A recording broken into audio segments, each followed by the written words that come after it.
everybody, welcome back to Dude Ranch DIY. My name is Jake. Today we are back in the Woodyard.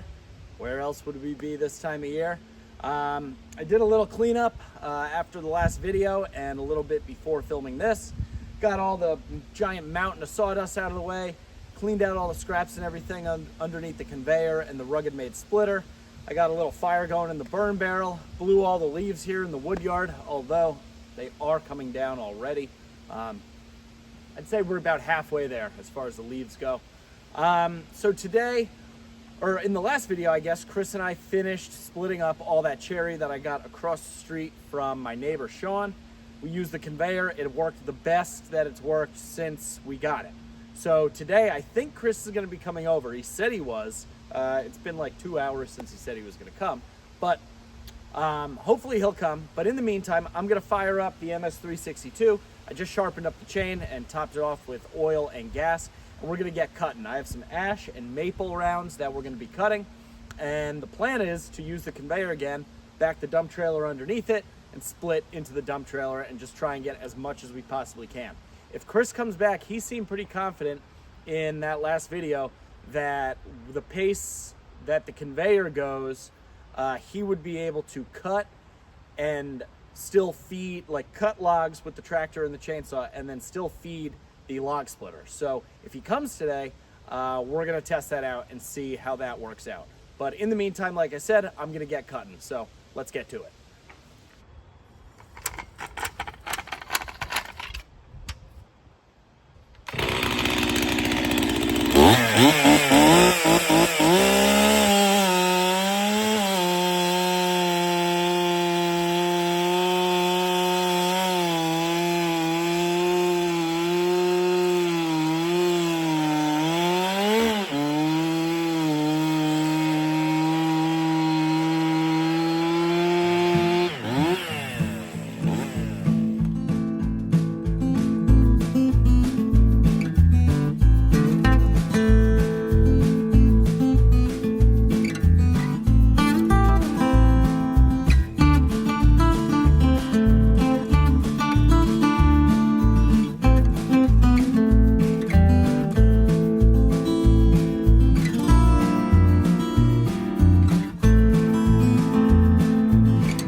Alright guys, Chris showed up. He may be late, but he gets right to work cutting up the wood. We just got the splitter, conveyor, and trailer all in place. Now the conveyor's definitely a lot more centered in the front of the trailer. So he's gonna be cutting while I'm splitting. Let's get going.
Well, you're on film now. Hello. What are you nervous for? Well, all right, guys. It has gotten pretty dark. This night mode on the new iPhones is pretty great, but that worked phenomenally. Look at how much of that pile we went through, Chris. Oh, yeah. We did what? 10, 12 logs? That was awesome. Like that? Oh, you got me a beer too? Yeah. Wow, here we go. Well, cheers to the new conveyor. Yeah. I think that was a great purchase. Oh, yeah. Sarah came down with the dogs at the tail end. What'd you think of that? I showed you a couple awesome. logs. Yeah, I feel like it's gonna make you a lot more productive. Yeah, it might replace you. I was gonna say you might need me less. I'll still need your help stacking though. Okay, I can do that. All right. But yeah, let me show you. Hey Lou, what's up, buddy? Let me show you what we got in the back of the dump trailer here. We split for about an hour. Chris got here at 5. It's now 6:30, and we had about a half an hour of futzing around, getting everything set up. But we filled up, I'd say, pretty much exactly half the dump trailer. It's definitely heaped up on the right side, not as much on the left, but it's, that's a good amount of wood for an hour. Out the center of this, the last time we split, everything was going off to the conveyor side. This time we split, everything's on the far side of the trailer. Yeah, I think 10, 15 pieces over here. So. Wow! I didn't even see that. But yeah, I think maybe if we have the end of the conveyor just before the center point, because I think the wood kind of comes off and then travels a little bit. Yeah. Coming off the end, so it, that's why it's more off to the right side. But this conveyor, I mean, we haven't even done anything to it yet. Our other buddy Chris is coming tomorrow afternoon to take a look at everything. That's why we left some rounds over here. I'm gonna push some rounds through with him. He's gonna check it all out and see, what he thinks needs to be done. And then Chris and I have been assembling a list of what we think needs to be done. But every time we use this thing, it just gets better. Yeah, I mean, this time, hour and a half, knock on wood, nothing happened. Everything happened the right way. Nothing fell apart, I should say. The chain didn't come off. Right. The paddles didn't get hung up. We were able to keep everything running at the same time. And this catch tray, this was Chris's idea, to just put this thing on upside down to prevent all the, shrapnel and stuff from getting caught up in the conveyor. And I think that was a great idea, because as you can see, I had all this was raked clean before we started today. So that was all just from today's splitting session. So, the catch tray here on the RuggedMade definitely serves a purpose. And I think if we were to have grizzly bars on the end of the conveyor, the wood would be pretty darn clean by the time it gets into the trailer. Yeah, as clean as it gets without having a trommel. Right, or a disc cleaner or something. Yeah. But I think we're gonna definitely need like a trough, some kind of long trough here, to be able to catch the wood, and maybe even extend, make the sorting tray on the RuggedMade a little bit taller on the sides. Yeah. To kind of funnel it in like a little extension or something. We got 4 dogs running around here. Yeah, so Gus got all of his stitches and everything out today. So this is the first time he's allowed off the leash, running around playing with his brother. So he's having fun. But I think that's pretty much going to wrap it up. You got anything else to add? No, we're all out of daylight, so we certainly are. We should sit by the fire, have a beer, and finish it up. Yeah, I think that's just what we'll do. So guys, as always, oh wow, this light's bright. Sorry. Oh, yeah. I was shining it right in your eye. But as always, guys, thanks so much for watching. This was a success. Now I know how people really produce firewood, a lot of firewood in a short amount of time. I feel like, we could probably have that trailer filled up in, 2 hours, you think? Yeah, probably. Probably. Just about. Maybe a little bit more than 2 hours. It'd be interesting to see how much we actually split. So I don't know if it's at the end of this video or no, it'll probably be the next video, because Yeah. we need this trailer on Saturday. It's now Thursday. We need this trailer on Saturday to move the tractor to a tree job. So tomorrow when I get home from work, I'm going to be stacking all that stuff up into totes, and we'll definitely find out how much it is. How much do you think it's going to be? How many totes? It seems large a little or bit, small? Small totes, I'm thinking 3, maybe just over 3. It's a little bit less wood than what we had in the trailer the last video. Right. But I think we're still a little over 3, just over a full quart of wood that, Yeah. that we put through. I think it would be like 2 full totes and then like, or 2 large totes and half of like a third large one, but probably like 3 full small ones, which we got plenty of totes. But if we keep splitting wood this pace, we're going to have to get more logs and get more totes. So anyway, guys, we're rambling on. Thanks so much for watching. We really appreciate it. If you like the video, give it a big thumbs up. If you haven't done so already, click the subscribe button down below. Questions, comments, feedback, throw it in the comment section. But for now, I'm Jake. And I'm Chris. That's Sarah over there. This is Dude Ranch DIY. Thanks so much for watching. We'll see you here next time.